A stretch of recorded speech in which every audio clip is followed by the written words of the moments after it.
Hey, Editor Shay here, and I just want to give a disclaimer that this video is long. There's a lot of pauses. This is just like a stream of thought video, so if you're not interested in that, this video may not be for you. Hopefully it helps somebody during their tracker purchasing process, so keep that in mind. Put this on in the background. You don't have to necessarily watch me babble. If you want to retain the info, you could just listen to this like a podcast. Let's get into it. What's going on, everybody? Doing a desk video today. Still cold. Haven't had enough content to actually get out there and make some videos over my fishing trips. Maybe this weekend I'll have the opportunity whenever I go out to catch something worthwhile filming. But today's video, we're going to talk about purchasing a tracker boat at the end of 2025 and 2026 now, what that process was like for me and so forth. First off, I want to give a disclaimer. I know there's going to be a ton of people in the comments that just talk trash about tracker boats, and I think it's important to realize that a tracker boat is not trying to be the best boat out there. A lot of people say it is a budget boat, and I highly agree. It is a budget boat. That's why I purchased it for my first boat. I didn't want to go out and spend an insane amount of money for my first boat, not knowing if I want to do that full time or if I want to go back to fishing in a kayak mainly. I don't think that tracker quality may be on par with some of the big boats out there, but for the price, I think it's great. It gets people out on the water, and that's that. And you can disagree with me, but I think it's worth the money for what you pay. So that being said, I did have issues, so we will go ahead and get into the story so you can understand it. I'm going to go over my experiences buying a boat, picking out a boat, and some of the issues that I had along the way. So first off, when picking a boat from Bass Pro Shops is where I purchased from, with it being a tracker boat, that is their in-house brand. I think it's important to realize that Tracker is part of a bigger umbrella of, I believe it's called White River. Yes, it is under White River Marine Group. I've got it pulled up on the other screen here. So if I'm referencing things, that's what it is. So some of the other brands that White River Marine Group services, they make Tracker, Ranger, Nitro, Triton, Sun Tracker, Regency, Mako, Tahoe, Ascend Kayaks, Tracker off-road vehicles, and they just bought Hobie too. So there's a lot under that brand. And yes, they are essentially the manufacturing arm of Bass Pro Shops. I'm a fan of Bass Pro Shops. A lot of people may hate them, but they've got cool stuff and it's affordable for the most part, and I'm able to find what I need.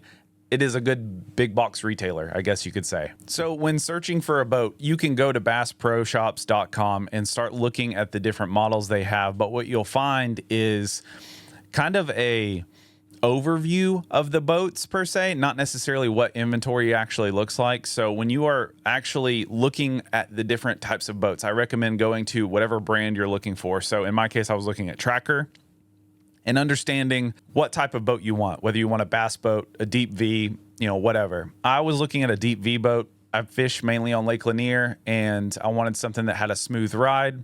Bass boat would probably have been fine for me, but in my head, for a multi-species boat, I was thinking deep V is the way I need to go. So that's how I ended up with the Tracker Pro Guide. They have some more entry-level deep V boats, the Super Guide, and maybe some other ones out there, but the Tracker Pro Guide was kind of like the next step up without going to the Targa series. So that's where I landed with that. Price point of the boat ranges in the mid-20s, depending on the kit that you get and so forth. And that's where it matters when you're looking at inventory, what these boats come with. So once you find the boat that you're looking for, I highly suggest going to BassProBoatingCenters.com.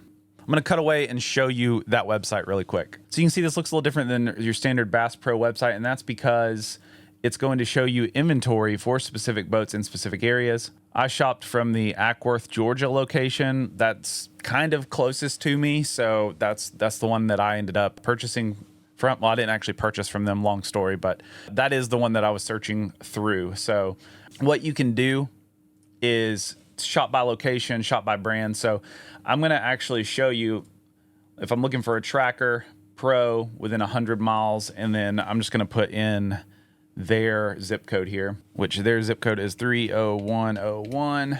I hit submit, and you can see it's going to show there are 205 matches of Tracker boats in the area. It shows all the nearby stores, nearby locations, and you can choose which one you were looking at. So For instance, if I was looking at a pro guide, let me go ahead and just choose one of these. Let's just do it doesn't matter. Let's just do the WT for now. So that narrows it down even more. There's only 2 in my area. Not even really in my area. One of them's in Lawrenceville, Georgia, and one of them is in Eastridge, Tennessee. And what you can see is these are 2 different prices, kind of near each other. But let's take a look at the differences. So this one's equipped with a 90 horsepower motor. So that's what's driving up that price. There's also other options raising it to 2,000. I want to say that the 90 horsepower is only like a $500 upgrade. So there's probably more on this that they're not mentioning. Oh, matter of fact, you can see it. This looks like it has the Bimini top attached to it too. That's one thing that kind of sucks is the options. Sometimes they're listed underneath here. Sometimes they're not. You have to go really see them in person to kind of get a better understanding. So if I go over to the other one here, Eastridge, Tennessee, same thing. It's got a Bimini top too. So the prices are similar, but there's going to be a big difference on where you're purchasing these from. You got to think about your tax rate because you are paying sales tax on this, depending on your state and so forth. I was not able to find the boat that I wanted exactly at my local Bass Pro. They had one with a Bimini top. I don't necessarily need a Bimini top. I talked to the sales rep and they said there's nothing really they can do about it. It's kind of crazy the way that they handle options. Basically, it's packaged as it is, and if you don't want a Bimini top, that's how it's sold. They're expecting someone to buy it at that. They're not going to take it off for you. They did offer that they could remove it for me and buy it back from me at a lower price, but it would be like pennies to the dollar essentially, which sounds kind of crazy. So highly recommend finding the one you want, whether you have to drive for it or not, from a location that has exactly what you're looking for. They actually had one near somewhere in Alabama for the model that I was looking for. I was just looking for a 90 horsepower, no other options. They found one at a location in Alabama and they were going to charge me the mileage to have it delivered here. And it was going to be like an extra $1,000 to have it shipped from Alabama to Georgia, which was crazy. So I told them no thanks. I appreciated their time. I hopped in my truck and headed to Alabama and purchased it. Now, of course, that didn't happen the same day. I called, I told them that I was interested, and they told me, yeah, we can have it ready for you. And that was cool. It was actually a location in southern Alabama. I can't remember the exact name of the city. It doesn't really matter.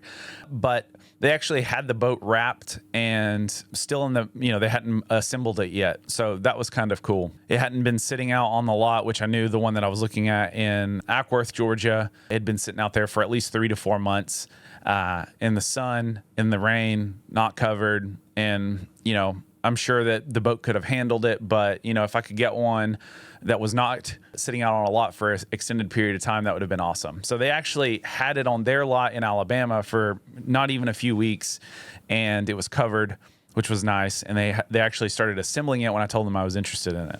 I'm not saying that they built it there. It was more so they attached the windshield and some other things that they have to do to get the boat ready for sale because it doesn't come completely ready to go straight from the factory. They told me they had to attach the windshield. So they told me once that the windshield was attached and all these other things that they had to do that they would call me. So I thought, cool. They said it would probably be like 24 hours and I expected to get a call, in that amount of time. Well, 2 days later, I got a call and said that they accidentally cracked the windshield while they were installing it, and they were going to have to order a new one to have it shipped and then put on that boat.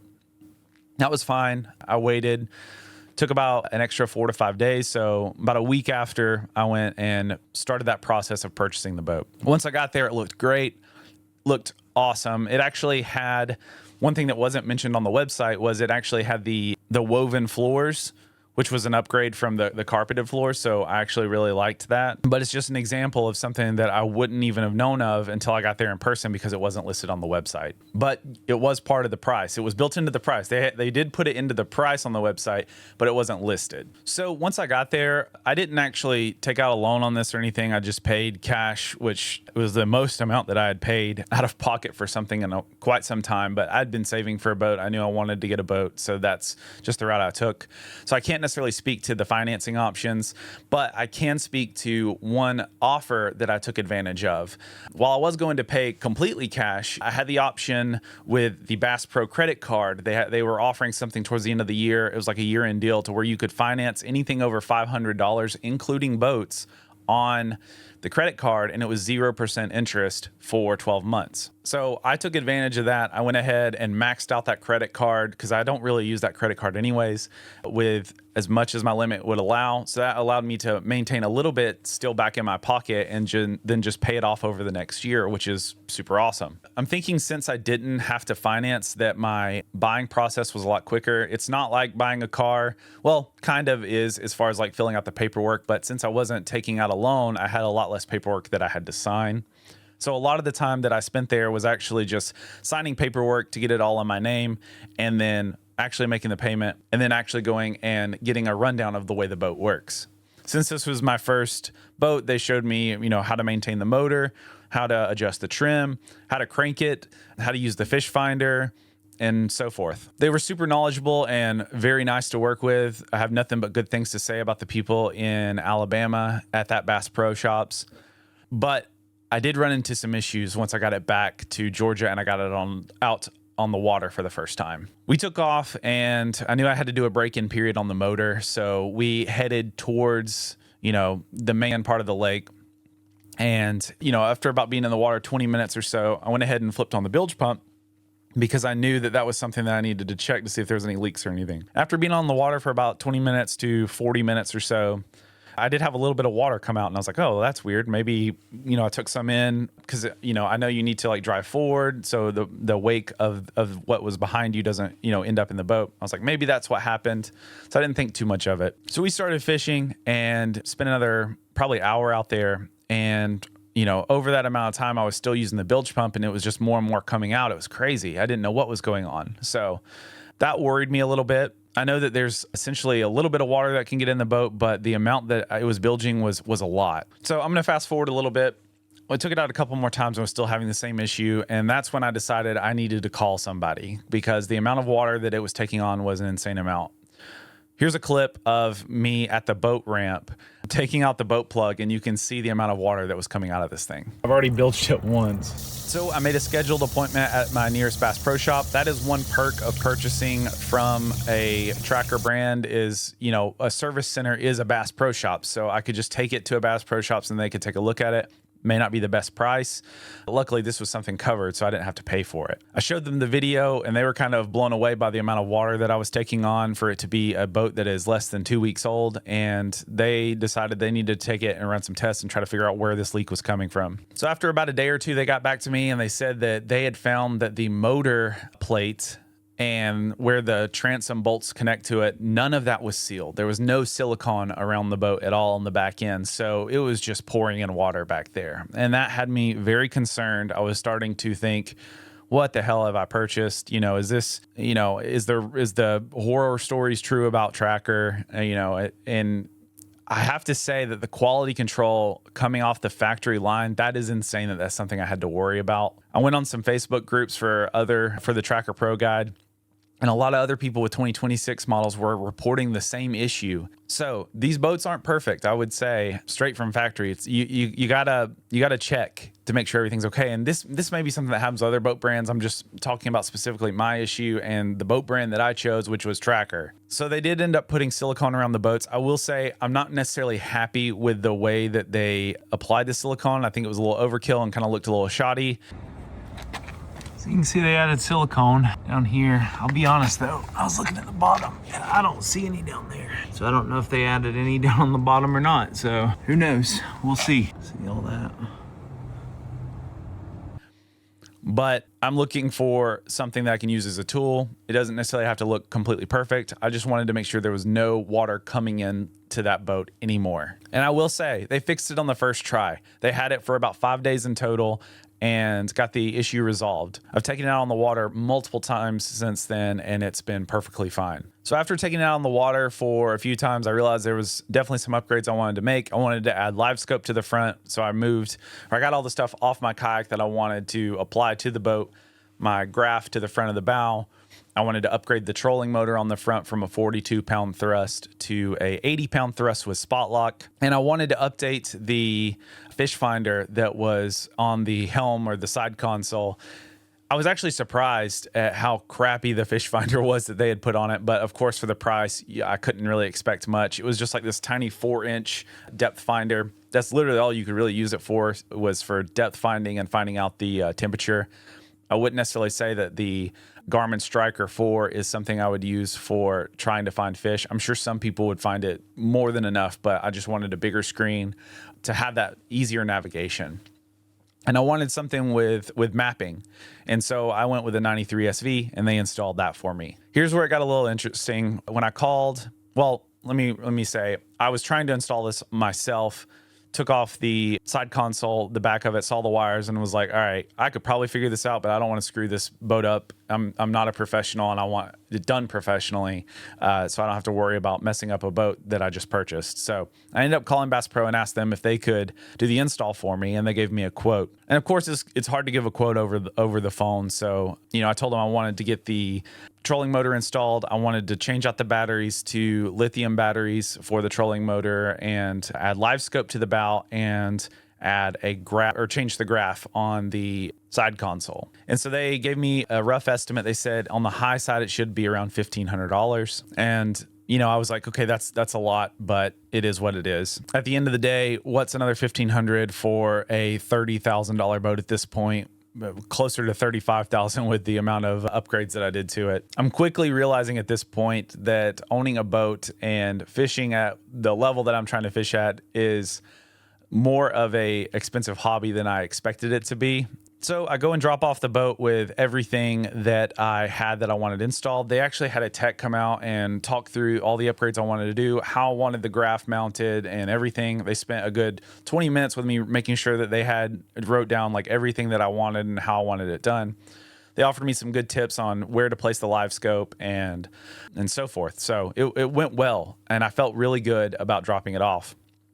So I got a call around 5 days later that my boat was ready for pickup and the price.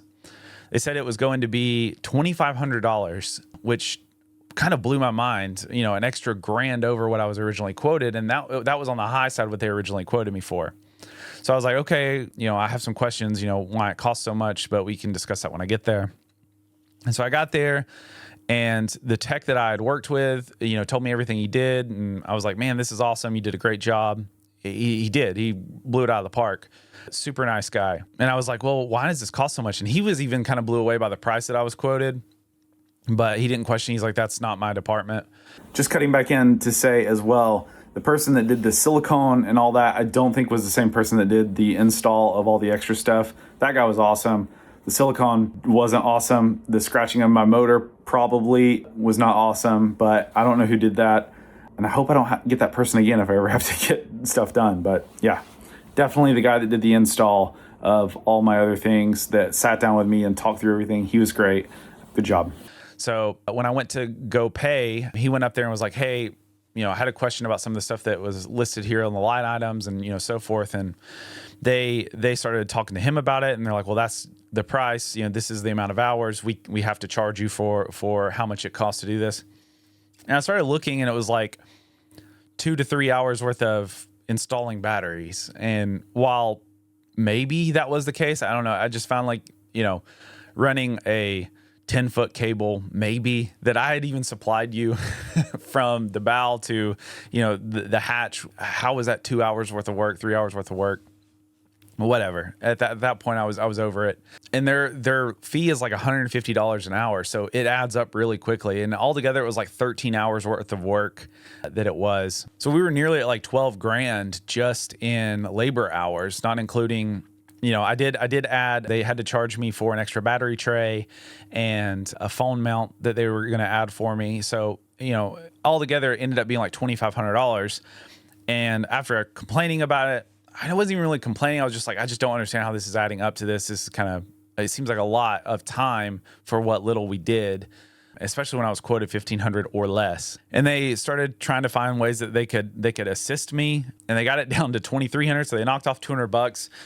And what they had knocked off was they had charged me for the LiveScope install, which was literally VersaTrack. It was like 2 screws that were going into the VersaTrack of the boat, like 2 knobs, and running the LiveScope cable onto the pole. It was like they were charging me like 2 to 3 hours for that. So yeah, I don't think that I was getting price gouged per se necessarily, because at the end of the day, it's not going into their pocket. I don't think it was going into Bass Pro's pocket. I just think they overestimated the amount of hours that it actually took to get the job done. And I don't think a mom and pop shop or just like a dealer / repair center would have done that. But big box retail, they can get by with it, you know? So that was a little upsetting. But like I said, they did a good job on the install, but the price really sucked. And they were basically like, it is what it is. You know, if you want to take the boat home, this is what it is. So that's something to keep in mind. If you're doing upgrades, maybe look at a different place or DIYing it when you're adding stuff to the boat. After that, I haven't done really much upgrades to the boat since then, but I did end up doing all the DIY that I could. So anything else that I get done, I'll probably take elsewhere, unless it's like actually service, like to the outboard or something that I need to have done by a authorized dealer. And so, yeah, it wasn't a smooth process overall buying this boat. I'm super happy with the boat. I'm super happy with the upgrades I've done to it. I love it. And, you know, it was very expensive. It was rocky. There was a lot of times that I was really kind of starting to question whether or not I should have bought the boat, especially when the things started adding up in price and all the things I had with like the windshield cracking, throwing me back on, you know, picking it up, to the transom leaking like crazy. You know, there was a lot. It was not a fun process, but overall things have played out pretty well. So I just wanted to share my experience and kind of give you the overall tips that I could give for purchasing a boat from Bass Pro, and things to be aware of and things to look into as soon as you get the boat before you start loading it down with stuff. Definitely take it out on the water, make sure there's no leaks, make sure everything works. You know, another big issue apparently is like the live well leaking from things not being fastened down correctly and so forth. So, but luckily I haven't had that issue. I've ran the live well since. No issues at all there for me. One guy was actually even reporting that his speedometer was taking in water, and it was like in the shop for like 6 months straight. That may have been an exaggeration, and I don't know how on it he was. You know, he may have got it fixed and then sat in his garage for 4 to 5 weeks before he got on the water to actually test. But yeah, purchasing from Bass Pro went fairly well for the most part. Service center is kind of hit or miss. The people I worked with were awesome as far as doing the install, but the quality of work, from like the silicone showing to, I'm pretty sure that they scuffed up my motor when they were taking it off. I can't prove that, but there's just scratches on it in places that literally, like, how would I have, you know, scratched it? It wouldn't make sense. So, you know, it's definitely something to be aware of. So walk over stuff with a fine-tooth comb if you do go to a service center at Bass Pro. I know this video may be coming across as a horror story, but like I've said before, just it was good. Everything went well for the most part. It was a little rocky, but I'm happy with my boat, and I'm excited to get out on the water in 2026 and for years to come. I hope this video helps somebody and kind of either steers you to or away from purchasing tracker boat or Ranger boat or whatever under that umbrella of boats manufacturing. I hope you guys got some insight out of this. Thanks so much for checking out the video. If you have any questions about the process that I didn't answer in this video, drop them down below. I'll be more than happy to chat through it. I appreciate the support you guys are giving me on this channel. It's fun making these videos. But yeah, I'll see you next time.